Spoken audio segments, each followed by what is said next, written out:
Hi, my name is Farhan, and this is a response to Levi Perfectionist 1 in his first video that itself is a response to how to make a dawah, how to make dawah to atheist by Dr. Bilal Phillips. And I want to address a few points that he mentioned here.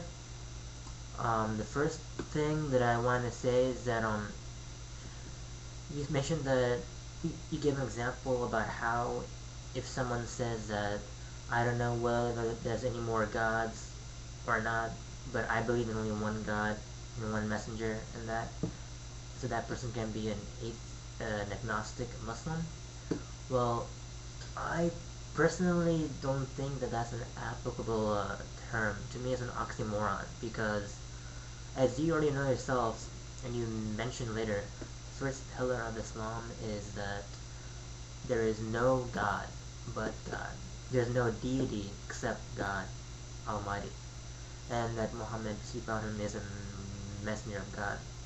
So it's not that we don't know whether there is no God or not, but that we believe, we have conviction that there is no deity except God. So you can't be a Muslim and be agnostic, because the agnostic lack of conviction goes against the first pillar. And the first pillar is the heart of Islam. So I think that point is invalid. And let's see. Yes, and I was saying that the first pillar is not just there's one God, but it says there is no God, no deity. And this deity can refer to either like deities as in Zeus, Jupiter, all you said, or it could apply to money, wealth, possessions. Like Britney Spears, like whatever. It's a very inclusive term, meaning whatever we focus our life on. It could even be ourselves, our pride, our egos, whatever. So I just want to clarify that too. And one more thing, not one more thing, another thing. The atheists, they deny that any sort of deity exists. And theists believe in deities, but they differ among themselves as to the identity of the deity or deities.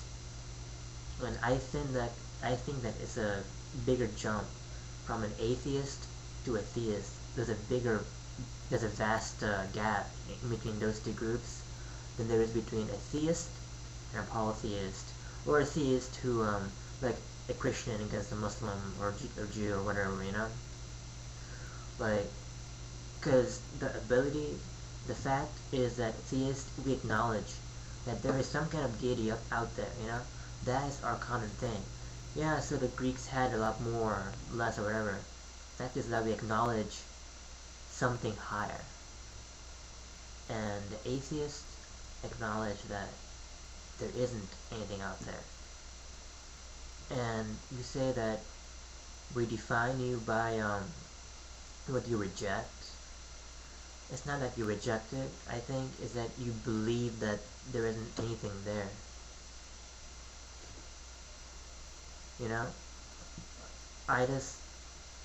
I don't really see it as rejection. In my head, at least, I never thought of atheism as being rejecting God, but believing in an absence of a deity.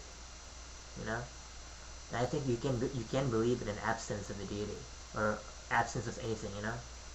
I believe in an absence of money in my bank account. It doesn't mean that I reject money. It means that I don't think there's nothing in there. So yeah, and as such, I don't agree that a Muslim is like an atheist per se. Like, there's a joke in Islam that the first step to the atheist is closer to Islam than a Christian or a Hindu or whatever, because the first pillar is there is no God except God. So you'll have the no God part right, but the except God part is where y'all are hanging out on. So yeah. But other than that small thing, I don't think you can really compare it like that. I don't know. Tell me what you think, and anyone else too. Tell me what you think, and hope to hear from you soon. Bye.